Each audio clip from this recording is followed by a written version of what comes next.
Day 77. Set apart to serve God. Leviticus chapter 14, verse 1, 257. The Lord said to Moses, "These are the regulations for any diseased person at the time of their ceremonial cleansing when they are brought to the priest. The priest is to go outside the camp and examine them. If they have been healed of their defiling skin disease, the priest shall order that 2 live clean birds and some cedar wood, scarlet yarn, and hyssop be brought for the person to be cleansed. Then the priest shall order that one of the birds be killed over fresh water in a clay pot. He is then to take the live bird and dip it, together with the cedar wood, the scarlet yarn, and the hyssop, into the blood of the bird that was killed over the fresh water. 7 times he shall sprinkle the one to be cleansed of the defiling disease, and then pronounce them clean. After that, he is to release the live bird in the open fields. The person to be cleansed must wash their clothes, shave off all their hair, and bathe with water. Then they will be ceremonially clean.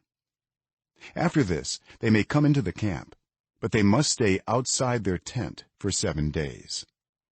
On the 7th day, they must shave off all their hair. They must shave their head, their beard, their eyebrows, and the rest of their hair. They must wash their clothes and bathe themselves with water, and they will be clean.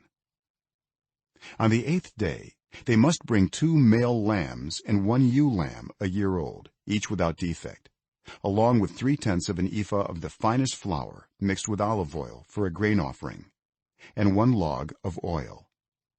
The priest who pronounces them clean shall present both the one to be cleansed and their offerings before the Lord at the entrance to the tent of meeting. Then the priest is to take one of the male lambs and offer it as a guilt offering, along with a log of oil. He shall wave them before the Lord as a wave offering. He is to slaughter the lamb in the sanctuary area where the sin offering and the burnt offering are slaughtered. Like the sin offering, the guilt offering belongs to the priest. It is most holy. The priest is to take some of the blood of the guilt offering and put it on the lobe of the right ear of the one to be cleansed, on the thumb of their right hand, and on the big toe of their right foot. The priest shall then take some of the log of oil, pour it in the palm of his own left hand, dip his right forefinger into the oil in his palm, and with his finger sprinkle some of it before the Lord 7 times. The priest is to put some of the oil remaining in his palm on the lobe of the right ear of the one to be cleansed, on the thumb of their right hand, and on the big toe of their right foot, on top of the blood of the guilt offering. The rest of the oil in his palm the priest shall put on the head of the one to be cleansed, and make atonement for them before the Lord. Then the priest is to sacrifice the sin offering and make atonement for the one to be cleansed from their uncleanness. After that, the priest shall slaughter the burnt offering and offer it on the altar, together with the grain offering, and make atonement for them, and they will be clean. If, however, they are poor and cannot afford these, they must take 1 male lamb as a guilt offering to be waved to make atonement for them, together with 1/10 of an ephah of the finest flour mixed with olive oil for a grain offering, a log of oil, and 2 doves or 2 young pigeons, such as they can afford, one for a sin offering and the other for a burnt offering. On the 8th day they must bring them for their cleansing to the priest at the entrance to the tent of meeting before the Lord.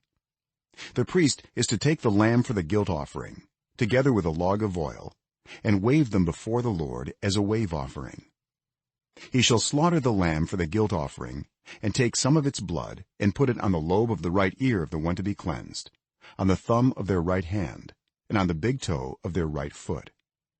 The priest is to pour some of the oil into the palm of his own left hand, and with his right forefinger sprinkle some of the oil from his palm 7 times before the Lord. Some of the oil in his palm he is to put on the same places he put the blood of the guilt offering, on the lobe of the right ear of the one to be cleansed, on the thumb of their right hand, and on the big toe of their right foot. The rest of the oil in his palm the priest shall put on the head of the one to be cleansed, to make atonement for them before the Lord. Then he shall sacrifice the doves or the young pigeons, such as the person can afford, one as a sin offering and the other as a burnt offering, together with a grain offering.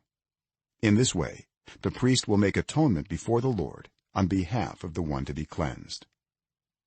These are the regulations for anyone who has a defiling skin disease and who cannot afford the regular offerings for their cleansing. The Lord said to Moses and Aaron, "When you enter the land of Canaan, which I am giving you as your possession, and I put a spreading mold in a house in that land, the owner of the house must go and tell the priest, 'I have seen something that looks like a defiling mold in my house.' The priest is to order the house to be emptied before he goes in to examine the mold, so that nothing in the house will be pronounced unclean. After this, the priest is to go in and inspect the house. He is to examine the mold on the walls, and if it has greenish or reddish depressions that appear to be deeper than the surface of the wall, the priest shall go out the doorway of the house and close it up for 7 days. On the 7th day the priest shall return to inspect the house. If the mold has spread on the walls, he is to order that the contaminated stones be torn out and thrown into an unclean place outside the town. He must have all the inside walls of the house scraped, and the material that is scraped off dumped into an unclean place outside the town. Then they are to take other stones to replace these and take new clay and plaster the house. If the defiling mold reappears in the house after the stones have been torn out and the house scraped and plastered, the priest is to go and examine it, and if the mold has spread in the house, it is a persistent defiling mold. The house is unclean. It must be torn down, its stones, timbers, and all the plaster, and taken out of the town to an unclean place. Anyone who goes into the house while it is closed up will be unclean till evening. Anyone who sleeps or eats in the house must wash their clothes. But if the priest comes to examine it and the mold has not spread after the house has been plastered, he shall pronounce the house clean, because the defiling mold is gone. To purify the house, he is to take 2 birds and some cedar wood, scarlet yarn, and hyssop. He shall kill one of the birds over fresh water in a clay pot. Then he is to take the cedar wood, the hyssop, the scarlet yarn, and the live bird, dip them into the blood of the dead bird and the fresh water, and sprinkle the house 7 times. He shall purify the house with the bird's blood, the fresh water, the live bird, the cedar wood, the hyssop, and the scarlet yarn. Then he is to release the live bird in the open fields outside the town. In this way he will make atonement for the house, and it will be clean.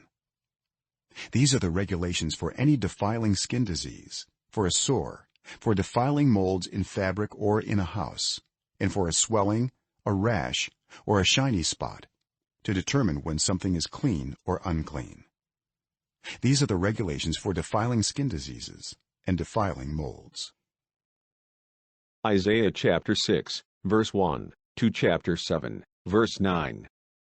In the year that King Uzziah died, I saw the Lord, high and exalted, seated on a throne, and the train of his robe filled the temple.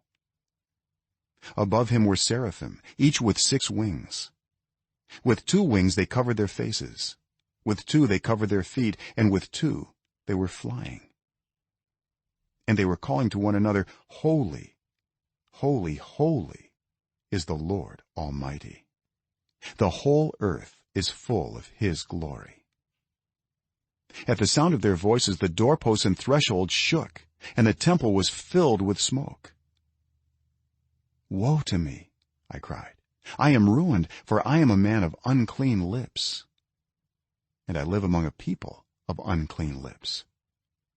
And my eyes have seen the King, the Lord Almighty. Then one of the seraphim flew to me with a live coal in his hand, which he had taken with tongs from the altar. With it he touched my mouth and said, See, this has touched your lips. Your guilt is taken away and your sin atoned for. Then I heard the voice of the Lord saying, Whom shall I send? And who will go for us? And I said, Here am I. Send me. He said, Go and tell this people, Be ever hearing but never understanding, be ever seeing but never perceiving. Make the heart of this people calloused, make their ears dull, and close their eyes. Otherwise they might see with their eyes, hear with their ears, understand with their hearts, and turn and be healed. Then I said, For how long, Lord? And he answered, Until the cities lie ruined and without inhabitant, until the houses are left deserted and the fields ruined and ravaged, until the Lord has sent everyone far away and the land is utterly forsaken. And though a tenth remains in the land, it will again be laid waste. But as the terebinth and oak leave stumps when they are cut down, so the holy seed will be the stump in the land. When Ahaz son of Jotham the son of Uzziah was king of Judah, King Rezin of Aram and Pekah son of Remaliah king of Israel marched up to fight against Jerusalem, but they could not overpower it. Now the house of David was told, Aram has allied itself with Ephraim. So the hearts of Ahaz and his people were shaken, as the trees of the forest are shaken by the wind. Then the Lord said to Isaiah, Go out, you and your son Shear-Jashub, to meet Ahaz at the end of the aqueduct of the upper pool, on the road to the launderer's field. Say to him, Be careful, keep calm, and don't be afraid. Do not lose heart because of these two smoldering stubs of firewood, because of the fierce anger of Rezin and Aram, and of the son of Remaliah. Aram, Ephraim, and Remaliah's son have plotted your ruin, saying, Let us invade Judah. Let us tear it apart and divide it among ourselves, and make the son of Tabeel king over it. Yet this is what the sovereign Lord says, It will not take place. It will not happen. For the head of Aram is Damascus, and the head of Damascus is only Rezin. Within 65 years Ephraim will be too shattered to be a people. The head of Ephraim is Samaria, and the head of Samaria is only Remaliah's son. If you do not stand firm in your faith, you will not stand at all. Job chapter 39, verse 1 to 18. Do you know when the mountain goats give birth? Do you watch when the doe bears her fawn? Do you count the months till they bear? Do you know the time they give birth? They crouch down and bring forth their young. Their labor pains are ended. Their young thrive and grow strong in the wilds. They leave and do not return. Who let the wild donkey go free? Who untied its ropes? I gave it the wasteland as its home, the salt flats as its habitat. It laughs at the commotion in the town. It does not hear a driver's shout. It ranges the hills for its pasture and searches for any green thing. Will the wild ox consent to serve you? Will it stay by your manger at night? Can you hold it to the furrow with a harness? Will it till the valleys behind you? Will you rely on it for its great strength? Will you leave your heavy work to it? Can you trust it to haul your grain and bring it to your threshing floor? The wings of the ostrich flap joyfully, though they cannot compare with the wings and feathers of the stork. She lays her eggs on the ground and lets them warm in the sand, unmindful that a foot may crush them, that some wild animal may trample them. She treats her young harshly, as if they were not hers. She cares not that her labor was in vain. For God did not endow her with wisdom, or give her a share of good sense. Yet when she spreads her feathers to run, she laughs at horse and rider.